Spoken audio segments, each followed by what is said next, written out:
Ikkinchi o'rinda Yon Seun rolini o'ynagan, haqiqiy ismi Park Ji Xun, uning Instagram'dagi obunachilari soni. Vick Hero Ojiz qahramon serialining birinchi faslida o'ynagan aktyorlarning Instagram profillarini, obunachilarini solishtirib chiqamiz. 9-chi Yongi personajida rol o'ynagan Li Yon haqiqiy ismi va uning Instagram profilini ko'rib chiqamiz. Hozirda 6285 ta obunachisi bor ekan. 8-chi o'rinda Han Tae-hun rolini o'ynagan, haqiqiy ismi Hwan Sung-bin. Ushbu personajni Instagram'dagi obunachisi 20.300 tani tashkil etar ekan.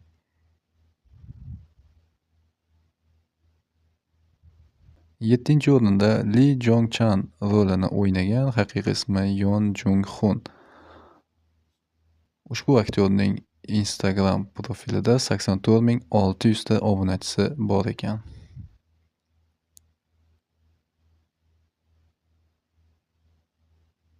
6-chi o'rinda Jon Yong-bin rolini o'ynagan, haqiqiy ismi Kim Suk-gyom.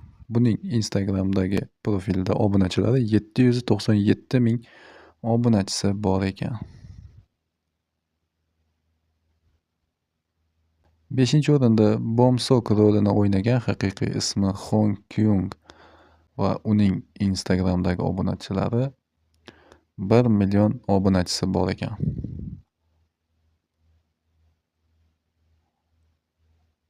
4-chi o'rin Sokde rolini o'ynagan, haqiqiy ismi Shin Seong Ho.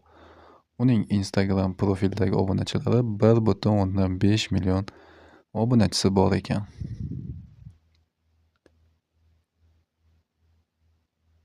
Va 3-chi o'rinda Kang Vo Yung rolini o'ynagan Vu Min.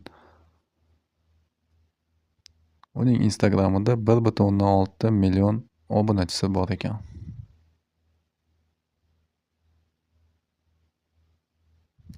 Va 2-chi o'rinda Yon Seun rolini o'ynagan, haqiqiy ismi Park Ji Xun. Uning Instagram'dagi obunachilari soni 7,7 millionni tashkil etar ekan.